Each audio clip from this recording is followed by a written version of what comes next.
নম্বর, রাজ্য সরকারি কর্মচারী এবং বিধিবদ্ধ সংস্থা, বোর্ড, নিগম, স্থানীয় সংস্থা, শিক্ষা প্রতিষ্ঠান ইত্যাদি কর্মচারীদের বেতন কাঠামো সংশোধনের লক্ষ্যে ৭ম রাজ্য বেতন কমিশনের গঠন।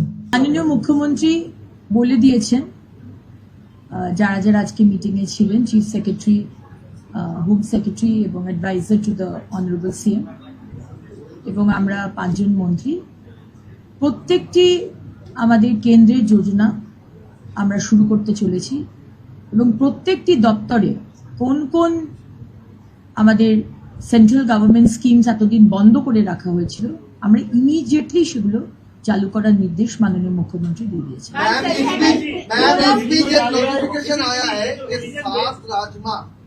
इम्पोर्टेंट 7 राजमार्ग को नेशनल हाईवे अथॉरिटी को सौंपा गया है, नोटिफिकेशन आया है, ये कितना अहम है? इसका विषय में कैबिनेट मीटिंग में सॉरी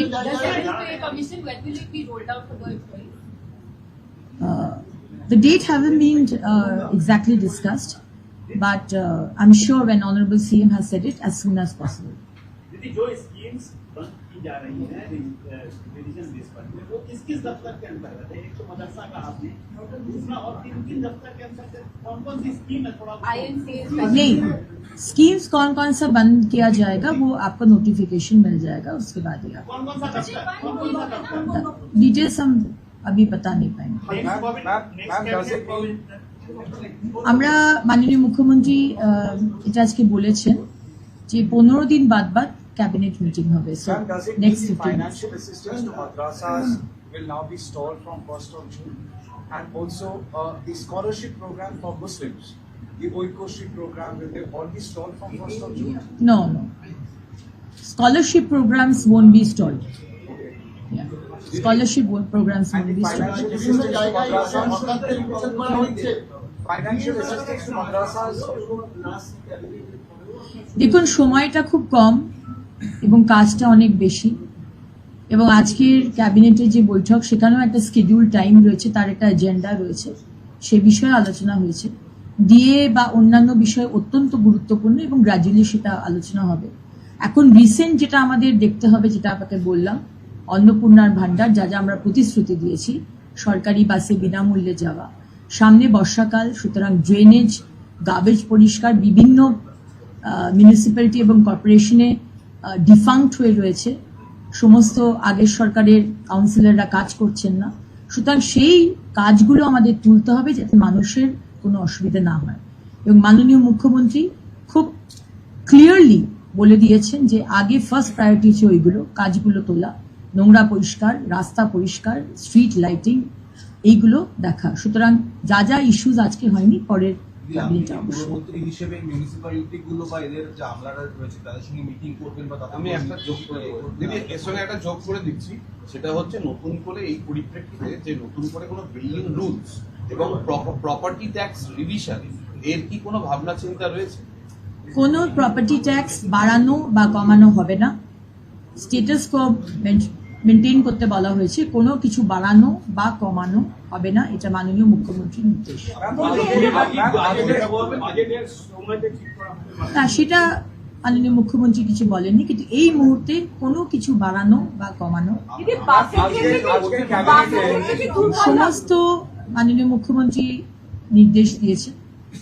সমস্ত যারা আধিকারিক রয়েছেন বিভিন্ন মিউনিসিপ্যালিটি এবং কর্পোরেশনে, তাদেরকে নিয়ে একটি ভার্চুয়াল করে এবং ইমিডিয়েটলি যেটা আপনাকে বললাম, যেখানে ইলেকশন হয়নি, যেখানে কাউন্সিলররা ছেড়ে দিয়ে গেছে, যেখানে কাজ হচ্ছে না, কোনো রকম মানুষ পরিষেবা পাচ্ছে না, ময়লা পরিষ্কার হচ্ছে না, লাইট বন্ধ হয়ে রয়েছে, লাইটগুলো ঠিক করা হচ্ছে না, রাস্তা পরিষ্কার হচ্ছে না, মাননীয় মুখ্যমন্ত্রীর স্ট্রিক্ট ইনস্ট্রাকশন, ইমিডিয়েটলি সেই কাজগুলো শুরু করতে হবে এবং শেষ করতে হবে।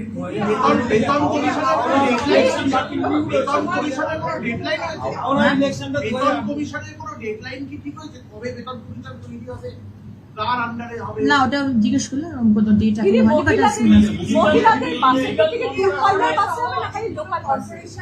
যে কোনো সরকারি বাসে, দূরপাল্লা হোক, কাছের হোক, যে কোনো সরকারি বাসে মহিলাদের কোনো বেতন কোনো ফেয়ার ভাড়া লাগবে না। দিদি, অন্নপূর্ণা ভান্ডার সবার তো মানে কোনো কন্ডিশন অন্নপূর্ণা ভান্ডার যারা লক্ষ্মীর ভান্ডার পাচ্ছিলেন তারাই অন্নপূর্ণার ভান্ডার পাবেন, এক্সেপ্ট 91 লক্ষ নাম যেগুলো বাদ গেছে সেগুলো নিয়ে একটা সার্ভে হবে, অ্যানালিসিস হবে, এবং তার মধ্যে থেকে যারা ট্রাইব্যুনালে আপিল করেছেন তারা পাবেন অন্নপূর্ণার ভান্ডার, যারা সিএ অ্যাপ্লাই করেছেন তারা পাবেন অন্নপূর্ণা ভান্ডার যতক্ষণ না ডিসিশন হচ্ছে। 3 নম্বর, রাজ্য সরকারি কর্মচারী এবং বিধিবদ্ধ সংস্থা, বোর্ড, নিগম, স্থানীয় সংস্থা, শিক্ষা প্রতিষ্ঠান ইত্যাদি কর্মচারীদের বেতন কাঠামো সংশোধনের লক্ষ্যে 7তম রাজ্য বেতন কমিশনের গঠন। মাননীয় মুখ্যমন্ত্রী বলে দিয়েছেন, যারা যারা আজকে মিটিংয়ে ছিলেন, চিফ সেক্রেটারি, হোম সেক্রেটারি এবং advisor to the honourable CM এবং আমরা 5 জন মন্ত্রী, প্রত্যেকটি আমাদের কেন্দ্রের যোজনা আমরা শুরু করতে চলেছি এবং প্রত্যেকটি দপ্তরে কোন কোন আমাদের সেন্ট্রাল গভর্নমেন্ট স্কিমস এতদিন বন্ধ করে রাখা হয়েছিল আমরা ইমিডিয়েটলি সেগুলো চালু করার নির্দেশ মাননীয় মুখ্যমন্ত্রী দিয়ে দিয়েছেন। मैम इस बीच एक नोटिफिकेशन आया है कि 7 राजमार्ग इम्पोर्टेंट 7 राजमार्ग को नेशनल हाईवे अथॉरिटी को सौंपा गया है, नोटिफिकेशन आया है, ये कितना अहम है? इसका विषय में कैबिनेट मीटिंग में Ma'am, 7 pay commission when will it be rolled out?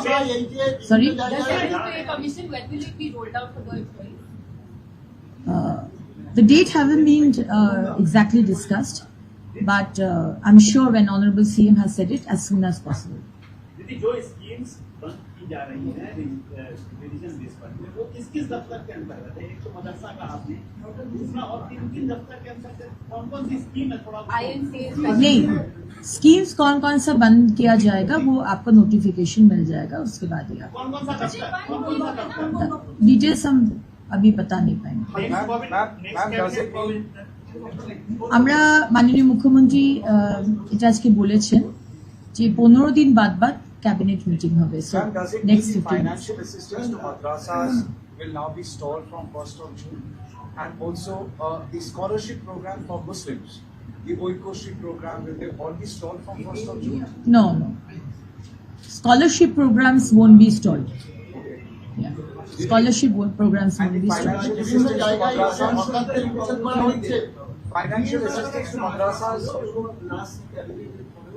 দেখুন, সময়টা খুব কম এবং কাজটা অনেক বেশি, এবং আজকের ক্যাবিনেটের যে বৈঠক সেখানেও একটা শিডিউল টাইম রয়েছে, তার একটা এজেন্ডা রয়েছে, সে বিষয়ে আলোচনা হয়েছে। ডিএ বা অন্যান্য বিষয় অত্যন্ত গুরুত্বপূর্ণ এবং গ্র্যাজুয়ালি